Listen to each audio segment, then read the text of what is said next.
So direct, ang mga senior ba, may karapatan pa rin talaga ma-in-love? Of course.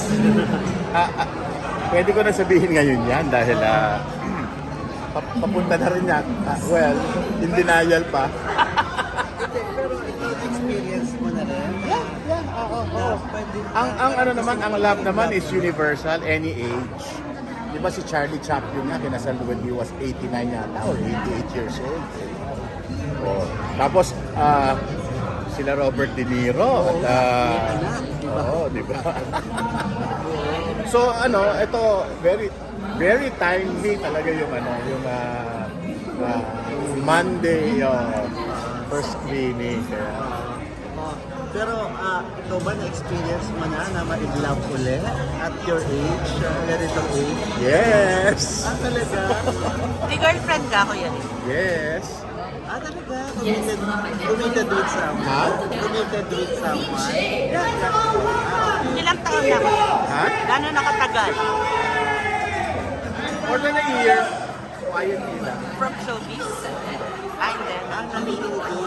Matagal na rin, direct? More than a year. More than a year. Kaedad mo? Ha? Kaedad mo? Mas bata sa'yo. Saan mo nakilala? Mahabang story. Umaigli natin. In a gist. Ba't parang kinikilig ka? Wala. Ano ba? Hindi, kinikilig ako sa movie, Hindi nga, paano mo mga nakilala, Kuya? Ha? Ano kayo nagkakilala? It's a common thing about food. Sa food, interest na parang pareho kayong mga hilig sa pagkain. Yes. Hindi naman siya chef. Kumusta? Ano kamusta sa mga anak? Okay naman. Okay. Tanggap na nila. Ano lang, kailangan maging happy, di ba? Siyempre, pagka-happy si Papa, si Mama, happy rin mga kids. Speaking of mama, Kuya Rick, si Miss Jackie nag-fast talk recently. Yeah. Tapos sabi niya one of her regrets was Narinig, hindi ko napanood, no? But I heard about it. Well, we all have our regrets, di ba? And it happens, and then after that, you move on. Yun. Napanood niyo din po yung interview ni Miss Jackie doon sa Pasa. Hindi pa, but I heard about it. Okay, pero kung kayo po ang tatanungin, yung nalaman niyo po about kay Ricky May, ano po reaction? Kay Ricky May, which about my daughter? Yes. Okay din. Basta mahal ko kung ano yung gusto nila, yun ang tatanggapin ko, wholeheartedly. Pero paano po yung naging revelation niya sa inyo? Kasi si Miss Jackie po na, ikwento niya paano yung naging proseso. Actually, ako, I talked about it also, would you believe, kay Kuya Boy din, kay Boy Abunda, but several years ago, tinanong niya about her, and tinawagan ko muna siya if I can talk about it. And sabi niya, yes Papa, you can talk about it. So, yun. Okay naman. So, okay lang. Pero sa tingin niyo po, anong mas naging madali? Ang pagtanggap, kung magkakaroon kayo ng ganun na lesbian na anak or gay na, Pareho lang, di ba? Ang importante, happy sila. Ako, ang paniwala ko kasi basta happy sila, kung ano man ang direksyon nila sa buhay, kung ano ang gusto nilang gawin. Siyempre, may limitations, wag lang silang mapunta sa masama. Magnakaw o magganito, maggano. Pero if it's about love, okay. ano yung pakilala mo po sa inyo? Yes. Yes. Okay din po sa inyo kung ipapakasal sila. Yes. Ganun kayo po. Yes. Siguro nakatulong din po yung nasa industry kayo na kung kayo sa ganito. Open. Yes. Yeah. ikaw, Kuya Rick, may plano ka pa pakasal?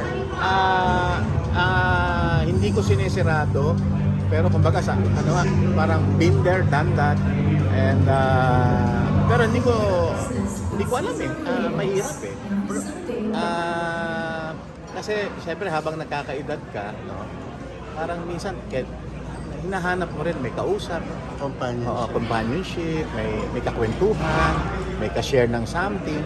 Hinahanap din, So ito talaga yung inaano. yung mga, kasi siyempre yung mga anak mo, medyo lumalaki na rin, at may kanya-kanya ng buhay.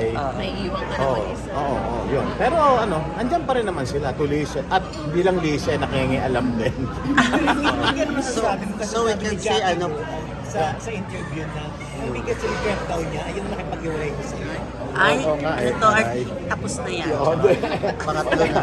Ano naman, okay lang eh, it really happens. So, ano na lang, we all have to move on. May regrets, and then we move on, di ba? And sana, But you're in good terms, Kuya Rick. yeah, oo naman, oo. Aware Kailangan siya sa ano mo ngayon? Sa love life. Lahat, oo, it's an open book. Open. Kaya lang ako, I'm not very open about it, but I see familiar faces, friends. So parang, bigla akong yes, oo. Kasi ayoko naman magsinungaling. As much as possible, you want it private na lang. Yeah, but I'm a very, pagdating sa personal life ko, even my daughter, my kid, my family, hindi ako but I'm a very, very outgoing person. But when it comes to myself and my family and my love life, siguro I share a bit. Even my best friends, hindi nila, my closest friends, sila Tirso, sila Res, sila Michael, biglang nagugulat, meron ka na pala. Ganon. Parang need to know basis, hindi ko inaano. So you can say, pa-inspired ka ngayon. You Yeah. love and inspired. Yeah, inspired. Oo. Hindi ba Pero halata hindi siya sa sa showbiz. Sanay naman siya sa kalakaran sa showbiz. Yeah, oo. Nakilala na rin po siya ng, ni Miss Jackie doon ng kids. Si Jackie parang hindi pa. But the kids na-meet na. Na-meet mo. Okay naman din po sa kanila. Tapos, Ano ang tawag nila? tita lang, tita. Kuya Rick, gusto mo explain yung meron kasi comment din doon si Miss Jackie na sometimes when she texts you, hindi ka raw sumasagot. But, Hindi, kasi hindi yung ganon. Kasi ginagawa ko naman ng hindi naman siya hindi sumasagot or kasi busy. Pero pag nabasa ko, may ka agad yun. ginagawa mo raw na May response ka agad physically. Wow, I mean, physically. kung may ganito, okay lang, padala or whatever. Kailangan ni Ken or ng anak ko na ganito, or you have to do. Nangyayari na. Okay. So, hindi deliberate na ini-ignore mo yung No, messages? not at all. Not at all. Ilang years yung gap? Ha? Ilang years ang gap? Nang Ng girl. secret. Hindi siya Monday, Hindi siya Monday, first screening. Pero hindi naman mukha kang parang hindi naman parang mukhang Clayton Snatcher ang dating mo. Hindi naman. Hawain ako ng mga bata. Dadalhin mo siya sana, premiere, kung may premiere. Oo naman. So, pag in-invite kami, makikita namin. Magpakilala mo. Kasama ko. Kasama mo na yun. Sabay yung ano. Okay. Hindi. Wala. Ako yan. Puso ko yan. Mind ko yan. Taste ko. So, ilang years bago kayo na-in-love ulit after ng breakup? Masabi. Kasi I've dated some, di ba? But di ba quiet nga, di ba? Ngayon lang ulit. So, siya yung first girlfriend mo after the separation? No. Hindi naman. No. Meron. Quiet lang. Oo naman.